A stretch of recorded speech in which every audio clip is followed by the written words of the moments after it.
Hey YouTube.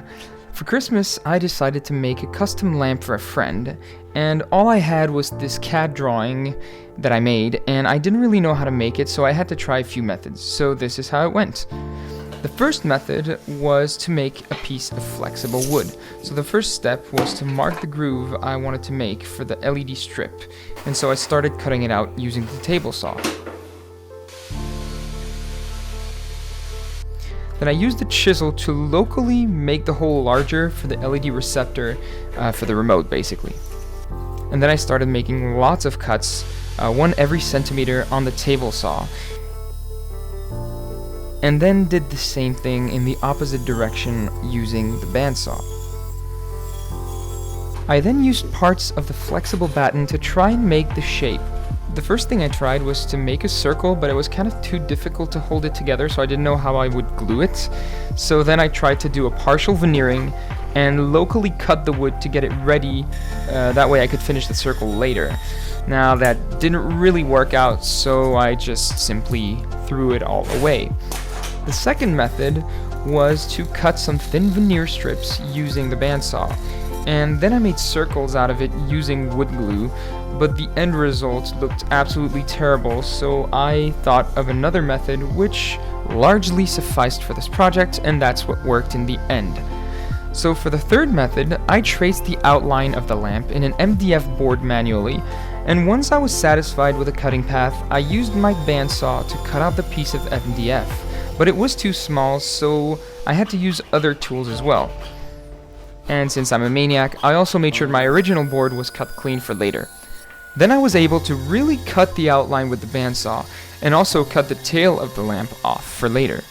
Who knows, maybe next time I'll even take the time to make sure my camera is focused properly. I also cut out another board earlier with the inner circle of the lamp, which I cut in half to be able to work on it faster with the bandsaw. That allowed me to simply glue both halves of my lamp outline so I could make a cleaner inner cutout with the router. And since I had my hot glue on me, I figured I'd also use it to keep the piece steady. Then I used my router and cut out the inner circle as mentioned, then removed the template using a chisel. The next step was to add matter to the lamp because it kind of felt too thin, so I cut out one of my plywood scraps, glued it onto the existing MDF shapes, and weighed those shapes down using some blocks of wood, some smaller scraps, and, of course, a belt sander. Once that was done, I trimmed the excess using my bandsaw for the crude shape, and a copying bit on my router for the finish. The same lazy hot glue clamping system was used to hold the pieces down, and then I cut a hole in the center of the piece to make access possible for the router. Now that didn't work so well, so I had to hold the piece between my feet and make the camera vibrate. If you think this video is a catastrophe, know that this is only the beginning. So now I finally cut out the plywood. Then I tried to make a groove for the LEDs, but realized I was cutting into my table, so I removed the part, removed the hot glue, and started again, adding an air gap between the parts and the table, and tried again, and that worked just fine. I then used the drill bits to link the inner circle of LEDs to the outside to make the connections and tested the fit of the lamp's foot. Using scrap wood, I then added a piece to the foot to help me clamp it to the circular part of the lamp, then glued and clamped both halves together. Once completed, I removed the bit of scrap wood and the hot glue and carried on working. The next step was to cut out some Macore veneer to the right dimensions. Now this is my first project with veneer, so if you have any tips, I'm interested. Now here I simply glued the veneer and clamped it down using some spring clamps. I then cut the right length of LED strip and fit it inside the lamp before adding the next piece of veneer, which was also clamped down with spring clamps. While it dried, I started working on the lamp's support. Now this was also made with plywood and MDF. I also used some PVC and hot glue to make space for cables, which, after sealing with wood sealer, allowed me to fill the base with epoxy to add weight. Then using a cutter, I removed the excess veneer. I then superglued the LED strip inside of the lamp, and then veneered the top using a sheet of acrylic on which I glued veneer and a light diffusing acrylic strip. To get it to the right size, I measured the inner circumference using well, painter's tape simply, and cut the excess off with the cutter knife. That finally allowed me to glue it on the inside. Now the next step was to trim out the excess acrylic, which I started with a Dremel, which was a good idea. I then used the cutter knife to remove the rest of the acrylic without gloves, which was a terrible idea. That required a trip to the hospital and 7 stitches. Well, only 2, but they were kind of incompetent and they failed 5 out of the 7. That being said, I had it coming. Anyways, I finished with the Dremel and a bag over my bandage to not get any dust in there because I still had to finish it before Christmas.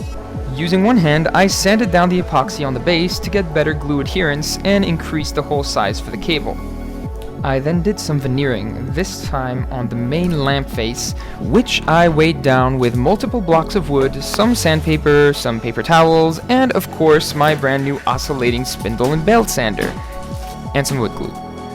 I also veneered the base and weighed it down using an M4x30 wood screw. Once dried, I cut the veneer down, yes, you guessed it, with a cutter and gloves. Same for the base, but I didn't even get close to the blade this time. The next veneer was for the opposite face, but this time I actually used clamps to clamp it down and got a nicer finish. For good measure though, I added wood glue, a blowtorch, some more clamps, a belt sander, and some belts, and my beloved cutter knife and Dremel, but that was just in case. After removing everything, I removed the last excess veneer using the cutter, making sure to keep the blade away from me and as far as possible from my other hand. I also filled the imperfections using superglue and sapelli powder that I had left over from another project, and then sanded down everything for a clean finish. That was also to make sure the varnish would adhere properly. Now the last major thing left to do before doing the varnish was to mark the positions for the cables, and then drill into the base to add screw holes and passage holes for the cables. I then finalized the assembly by screwing the 2 halves together and added veneer on the bottom of the base to seal everything off. This also required a good cleanup as well as a good sanding to finish it off properly. To get an even better color, I added boiled linseed oil to really make the grain pop, and I think it looked beautiful.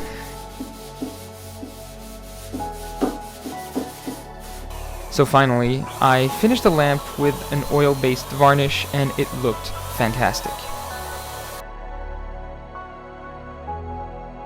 Now if you liked this video, I'd really appreciate it if you could subscribe, hit the bell, or like my Facebook page. It really helps me grow the YouTube channel and this is something I love doing. So thank you so much for watching, and I guess I'll see you guys in the next video. Happy New Year, everyone.